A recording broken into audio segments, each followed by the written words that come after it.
Hello everyone, welcome back to my YouTube channel. In today's video, I'll be teaching you about mole. So what is a mole?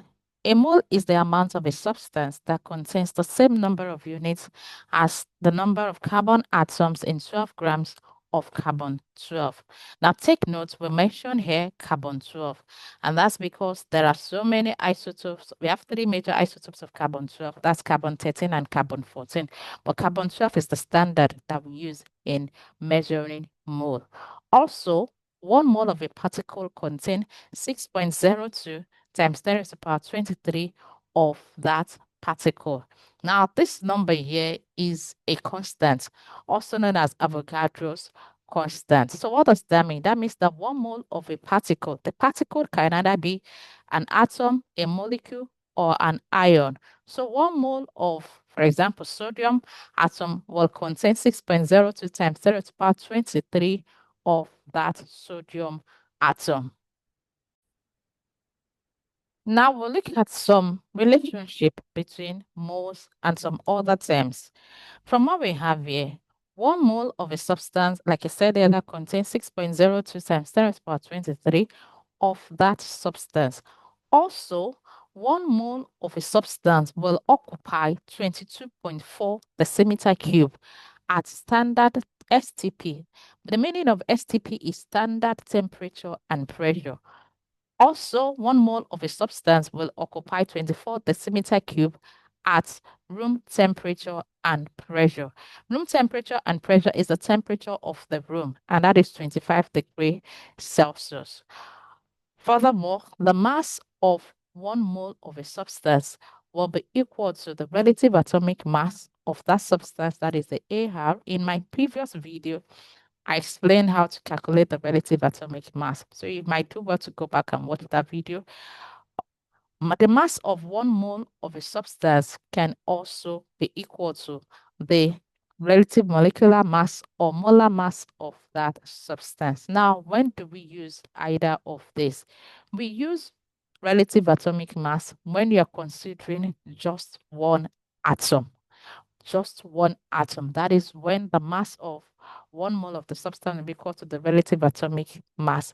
However, if you're looking at a molecule, then we use the molar mass, meaning that if we're looking at the molecule, for example, if you're looking at hydrogen molecule, so that will be giving us what? So that means that the mass of this will be equal to 2, whereas the mass of one atom of hydrogen is just equal to 1.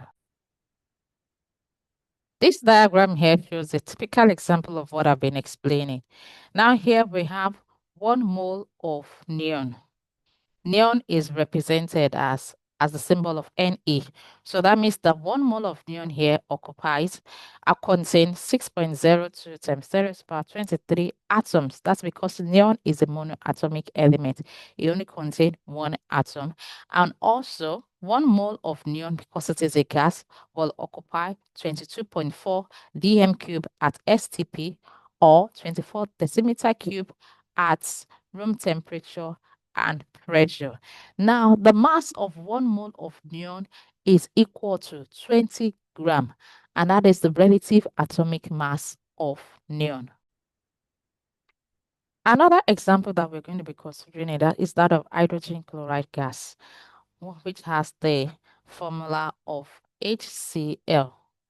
Now, hydrogen chloride gas is a molecule, so it's going to be containing 6.02 times 10 to the power 23 molecules. It's also a gas, so it's going to occupy 22.4 decimeter cube at standard temperature pressure, or 24 decimeter cube at RTP. Furthermore, the mass of 1 mole of hydrogen chloride gas will occupy 36.5 gram, and that value there is the molar mass of this substance. These are the various formulas that we have for calculating number of moles.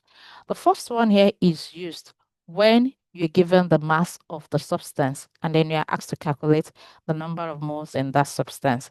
The second formula here is often used when you're given gaseous particles. That means that if you're given the volume of the gas, then you use the second formula. While the third formula, number of mole is equals to concentration times volume, is used when you're calculating number of moles of an aqueous solution. So these are the three formulas for calculating number of moles. Quickly, we'll be looking at few examples. The first example we have here is calculate the number of moles of cobalt 2 sulfate in 0.77 gram of cobalt 2. Here, we're given the mass of cobalt 2 sulfate, and that is 0.775 gram. And we are to calculate the number of moles. We are also given the molar mass, otherwise known as the relative molecular mass of this substance, which is 104. So having this, we'll be using this formula here. Number of mole is equals to given mass over divided by the mass of 1 mole. Remember that the mass of 1 mole is also equals to the molar mass which you've been given. So right now, the number of mole here will be equal to the given mass, which is 0.775 divided by the molar mass, which is also known as the mass of 1 mole of that substance, and that will give us 0.005 mole. So it's as simple as that. The second example that we'll be considering goes thus. What volume does 0.25 mole of carbon monoxide occupy at RTP? Remember, the full meaning of RTP is room temperature and pressure. Here, we're given the number of moles, and we are meant to calculate the volume that that substance will occupy, that's carbon monoxide will occupy in this case. So we're going to be using this formula here. Number of mole is equals to given volume divided by the molar volume. So since we're given the number of moles here, we're going to write that out there. That is 0.25, and then we're looking for the volume. So I'll represent that with letter V. Remember that the question here is asking us to calculate the volume at RTP. Molar volume at RTP is equals to 24 dm cube. So right now, what is left for me is to make the volume the subject of the formula. So I cross multiply that, and that will give me 0.25 times multiplied by 24. And that is going to give me 6 decimeter cube.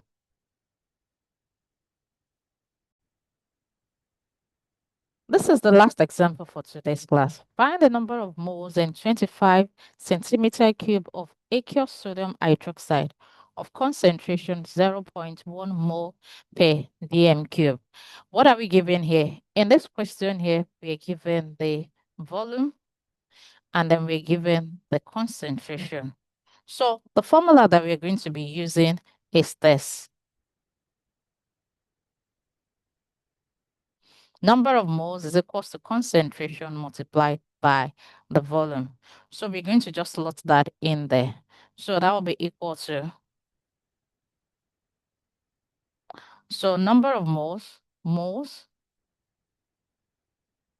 is equals to the concentration that we're given, that is 0.1 multiplied by the volume. Now take note, the volume here is given in centimeter cube and the concentration is in decimeter cube.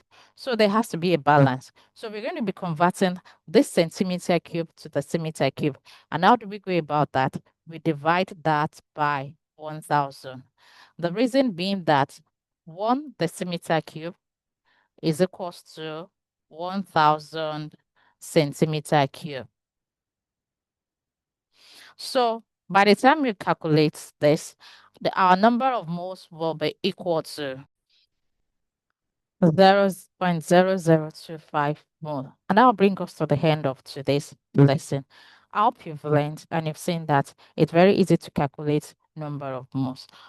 Please remember to subscribe and like and share this video with your loved ones. Hope to see you in the next video. Bye for now.